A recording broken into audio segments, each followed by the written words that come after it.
again, thank you for everything. Muchas gracias. Sheshe.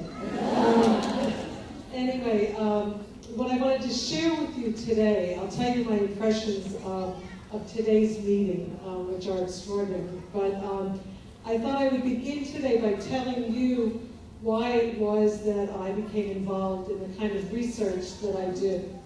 And from a very, very early age as a child, I was fascinated by the fact that people spoke other languages. And I was most fascinated by the fact that people could speak more than one language. And I grew up in a family which was essentially monolingual English, but had grandparents that spoke other languages. But we were not allowed to speak because everybody wanted to assimilate and wanted to become very American, and being very American meant that you spoke only English. And I always thought that that was a tremendous, tremendous loss, and I always was disappointed in the monolingualism in the US. So I made it a lifetime career and did my research and continue to do research to understand, is it impossible to learn a new language throughout one's lifetime? Is it possible to learn a language after age 10, for example? So I set about trying to research that, and I wanted to tell you 6 basic things that I learned, and then I want to share with you where you'll probably understand or identify, already know what I'm going to tell you. First thing is that we know that human language is a unique human ability. It's truly, truly unique. And it separates us from all of the other species in this world. The second thing is that multilingualism, as somebody said earlier, is the natural state. That the human capacity for language is infinite. Right? There's no upper limit in terms of, oh, I can only learn 3 languages, or I can't learn more than 2 because it means I won't speak anyone very well. It's not the case, right? Your capacity is infinite. You can learn 1,000,000 languages, although there are not 1,000,000 languages to learn. The other thing is, number 3, is that everyone can learn a new language. If you learned your first language, then you have the ability to learn many other subsequent languages, all right? There's no such thing as a critical period where after some age, I can't learn a new language. But you all know this already, right? The easiest and the best way to learn a new language is in a naturalistic setting. And settings that simulate or can get as close as possible to the conditions that a young child learns a first language are the best ways to learn a new language. All right? You get encouragement, you hear lots of natural speech, it's not pressured, nobody's giving you a grade. And those are the best ways.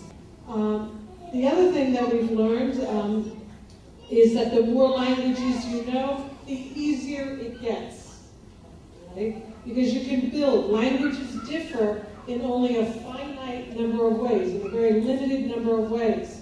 And once you have learned a certain range of languages, every other language is just sort of some sort of clone or sort of a variation on a language that you already know. And we know really that there's only one human language, right?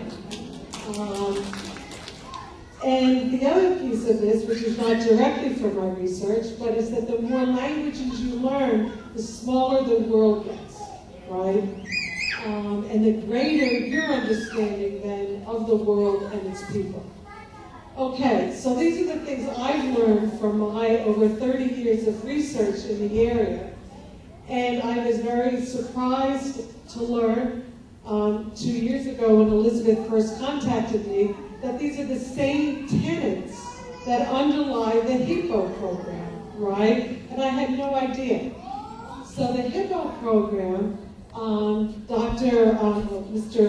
Yo, I'll call him, had already had the insight and the brilliance to understand this. And now we have the research that supports, the empirical research that supports exactly what it is that he's trying to do. And you are all a testimony to that fact, right?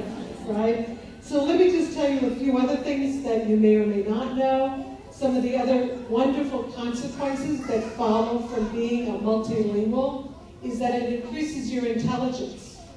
All right, we know that people who are multilingual on the whole are better at abstract thinking.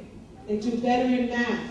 They can deal with figurative languages a lot better. And that's something that also holds even when you start to learn a new language at age 90. Your attention, your ability to focus, your ability to stay on target is much better when you're multilingual. You're not like this. It's like you can hear somebody. You know how to sort of gate out other noise. Also, we know that it helps you age. All right? You're less inclined to get dementia. For some reason, we don't know why that is the case, but that continued practice with multi-languages is a very, very good antidote to aging in terms of your cognition. Okay? But what I do want to then share, so those are the things I've learned that I think that Hippo incorporates. So what you have in Hippo is the perfect example of what it is that if I had to put together a program, this is the kind of program that I would put together. It's just extraordinary. And what I'm most impressed about from all my meetings is the community that you create with the learning of the new languages and how open and compassionate each of you are. It's very, very impressive in how open you are. And I think that the openness of the community and your ability to accept each and every one of you also goes a long, long way then in terms of your tolerance for others who don't know a language as well, but also beyond that, right? And it also builds your confidence, not only with your ability to try new languages, but it builds your ability in all sorts of other areas as well. Your self-esteem is enhanced because you're a member of this group.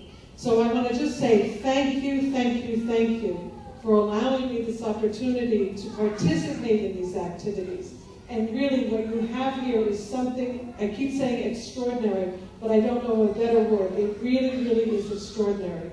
And you are very, very, very special people for being a part of this program. So continue with that. Gracias, Shei, merci, and domo arigato gozaimasu.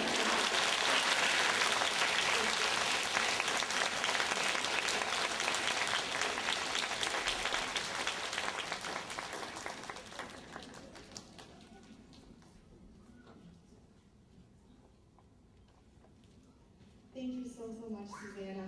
We really are so honored and so